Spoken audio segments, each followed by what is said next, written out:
Hello and welcome to Camp Xbox. On November 15th, 2001, the original Xbox was launched in North America, entering a 6th generation market a little bit. Grab another player or two and you'll have a blast racing through these various locales. It's a good time, just not the absolute best. But if you pick this one, Mad Dash Racing is another Xbox exclusive racing title in this launch lineup, but it's very different. It shares similarities with Sonic R, where you control both your character and you platform across. What was the greatest night of your life? If you are over 21, it could be the night you met your partner, the night you had your first child, or some other mature and understandable life moment. If you are under 21, it was probably the night you went to the craziest house party with unlimited drinks, girls going wild, the perfect music playing, a car crashing into the pool, the SWAT team pulling up with a helicopter watching from above, then nearly the entire town catching on fire. Okay, you caught me. I just described the plot of Project X. It was just a movie. That didn't actually happen. Except it did. The story of how life imitates Hollywood with disastrous results. It's a wildly popular movie about an out-of-control teen party full of boozing, drugs, and big-ticket destruction. The movie characters get away with just a hangover, but for real-life teens copying these parties this spring break, the consequences are far more serious. After the movie Project X released, it inspired chaos all around the world, leading to some of the most out-of-control and occasionally deadly parties. Still to this day, young people attempt to live this fantasy by throwing Project X parties. But to understand the deep-seated obsession American teens have with this film, we must first analyze the four-step process that Project X took to manipulate their strategy on the big screen. The number one goal of this film was very simple. We knew from the beginning that it had to feel like a real party. He can make something that seems so outrageous feel very real. It's just fun. It's just so different. And the way it's shot, you know, the point of view style is just, it's very organic. Organic, natural, realistic. You know, it doesn't feel staged at all. No, this is supposed to be every party that every kid would want to throw if they had the most amount of money possible. He's just really got a good visual grasp of reality. It makes it more, viable and more relevant that this party could occur and could happen like this. I don't think anyone will watch this movie and say that did not feel like a real party. Make the film feel real. Step 1. Hire an all-star production team. Joel Silver, executive producer, also produced Die Hard and The Matrix. Marty Ewing, executive producer, also produced Blades of Glory and Holes. Todd Phillips, producer, basically worked on tons of legendary party movies of the early 2000s like Road Trip, Old School, and The Hangover. But another creative touch was hiring director Nima Nurazada, who had no feature film experience but created an iconic Adidas house party commercial in 2008 that looks exactly like what Project X would become. Nima's area of expertise was actually in music videos. Since the music and chaotic party scenes became such a memorable part of the movie, it makes sense that an experienced music video director was the reason why they looked and felt so damn good. Despite everyone behind the scenes being seasoned cinema veterans, on screen they wanted the cast to be nobodies. But before we get into step 2, a quick word from today's sponsor. Bespoke Post is a monthly membership club. 1. Keep it. 2. Swap out products. Or 3. Skip the month entirely for no charge. You only pay for what you want. Here are some of the boxes I got. The Carnivore. The box comes with this delicious American barbecue rib rub and this Messermeister meat cleaver. Enter Patrick prison-like, which is extremely accurate to American schools. To find, but rather anonymous.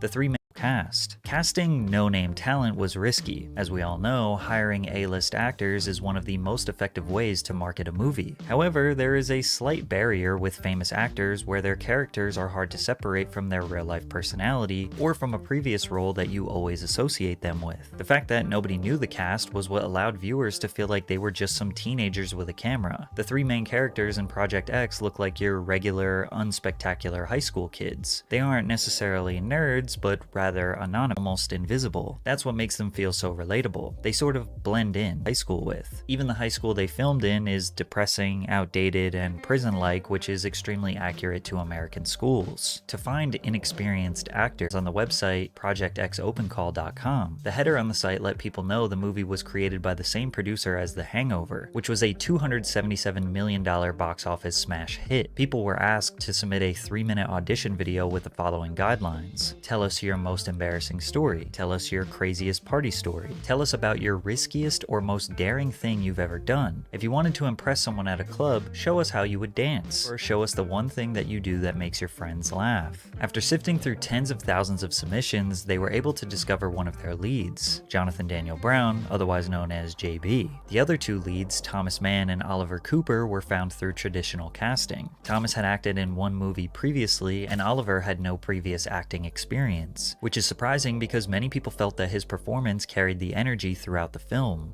What up, my lovely females? This is your boy Costa, your host for the evening. Behind me is Thomas Cub's house. Today is Thomas Cub's birthday, and this is Project X. It's also worth mentioning that the trio does kind of resemble the cast of Superbad, not just the way they looked, but even their characteristics. This was likely intentional as well. As mentioned before, these actors were no names in Hollywood, so casting people that looked or felt like the Superbad crew, which was made just a few years before and already secured a legacy as one of the most accurate depictions. It's been a while since I've seen Project X, but I legit thought it was the people from Superbad. Like I thought those the people of who high were school Americans in cinema was definitely a big brain decision. There also was a fourth member of the crew. His name was Dax, otherwise known as Dax Flame on YouTube. Another possible marketing strategy, as Dax had a large subscriber base of likely the target audience for this film. Plus, his character ties perfectly into Step 3. Step 3. Film like an amateur. Dax was the man behind the camera. In the beginning of the movie, you learn that he is filming a home video of this party they're throwing for Thomas's birthday. So when you see shaky transitions between scenes, or characters not being perfectly in the frame, or the quality and focus of the footage varying in every shot, it helps sell the idea that this entire thing is just a home video. Dax was also a bit of an amateur filmmaker in real life, adding another layer of authenticity. This film style is commonly referred to as found footage, which created perhaps the most realistic component of all. Some of the footage that made it into the film was just one of the random extras holding a phone and filming what was going on. The production crew passed out camera phones, Blackberries, and handycams to the partygoers. Their vision being if a party this wild actually happened, many of the attendees would pull out their phones and film the chaos. The production crew thought it would be extremely difficult to manage this many extras. With 200 to 500 people, how would they track the phones? How would they make sure the same people are coming back every night? But they saw the opposite result. The extras were extremely cooperative and didn't even want to leave. Keep in mind, this movie was filmed for 25 nights in a row, and they didn't just stage a party, they were partying. There technically was no downtime. While the production team was organizing the next scene, they still had a DJ playing music. People were dancing, swimming in the pool for 25 days. Again, some of the footage you see in the film wasn't even staged. It was just the extras filming themselves actually partying. And what is a party without the music? Step 4. Create the perfect soundtrack. The first song you hear in the movie is We Want Some P*** by 2 Live Crew. Does it get any more lit than that? This film is jam-packed full of music. It basically never stops because, well, when does music ever stop at a party? The music supervisor hired for this film was Gabe Hilfer, who creates soundtracks on roughly 5 to 7 major films every year. He's an expert, so when they told him the goal was to make it realistic, he executed perfectly. When he was asked about his vision for the soundtrack, he mentioned 2 major goals. One was to keep it authentic and make it feel like what these kids might really be listening to. And then 2 was to escalate the party and get into the heads of the kids and bridge the gaps between what they're listening to and the emotional feelings you're looking to have the audience feel as well. However, it's not exactly a versatile soundtrack. It's mostly hip-hop bangers that were released in the early 2010s like Trouble on My Mind by Pusha T and Blow Up by J. Cole, mixed in with classics like The Next Episode by Dre and Snoop as well as Nasty by Nas. But there are 2 EDM remixes that have been cemented in history as the Songs of Project X. Any party that existed after this film was released would not be complete if these 2 songs were not played. Pursuit of Happiness, the Steve Aoki remix, and Heads Will Roll, the A-Track remix. These songs were strategically placed so at a good. moment where the producers wanted to fully immerse the viewer into the climax of the night. At these moments, the plot doesn't matter. There is no dialogue. You're basically just watching a music video. These songs would go on to represent when your buzz is perfect, or your high is in the manageable sweet spot. The Heads Will Roll remix helped put DJ and producer A-Track in the spotlight. He immediately started booking larger venues and tours. Funny enough, he never made any money from the song. That Project X money must have stayed for. Oh no, I make nothing on Heads Will Roll. That's a flat fee, remix fee. I got paid a very small amount in 2009. You know how many shows did he get on? Yeah, Exactly. Exactly. I mean, it would be nice because I heard it's triple platinum. After this calculated four-step process making this film feel as real as possible, it released in March of 2012 and was a certified smash hit, grossing $100 million worldwide. Critics pretty much universally hated the movie, with publications like NPR calling it a nasty, nasty piece of work. However, there was a point brought up by many critics that was definitely true, and they kind of predicted the future. Todd McCarthy from The Hollywood Reporter wrote, "The wrap-up does not spare the boys, and Thomas in particular, of life-changing consequences for their delinquency, but a certain self-justifying feel-good impulse compels the filmmakers to imply that, even if they do nothing further of note in their lives, they'll always have this." And Patrick Gamble from Cineview had a very similar opinion. What's most repugnant about Project X is its utter lack of moral consciousness, with the overriding message being that such disregard for property and community deserves little more than a slap on the wrist. At first glance, these reviews come off as old people yelling at teenagers for having fun, but they are accurate here. After the SWAT team comes in, the town catches on fire, and everyone escapes the party running for their lives, the trio get abundant news coverage, become legends at their high school, resulting in a standing ovation from classmates. Thomas is still able to get the girl that loves him, and they show just a quick still of the consequences he faced, which were disturbing the peace, contributing to the delinquency of minors, and inciting a riot. Despite this, Costa is invited onto the news to promote his next party. Would you like to apologize? I got a better idea. How about I invite you to my next party? What? Yeah, you heard me, sugar. So is it crazy to think that a movie depicting in the most realistic way possible an epic party where the host ends up as a legend who gets the girl and a little slap on the wrist would inspire teenagers all around the world to do the same thing? If you said no, it's just a movie and everyone knows it's fake, you'd be wrong. It didn't happen once, not twice, but so many times I can't even tell you about all of them in this video. But here are some of the craziest ones. Now, it's been widely speculated that Project X is inspired by an infamous party thrown by 16-year-old Australian Corey Worthington, but this speculation has actually been denied by the producers and cast. Because it's based on real people, like that Aussie guy, that Corey Worthington. Not really. I mean, it's kind of. No, this is really.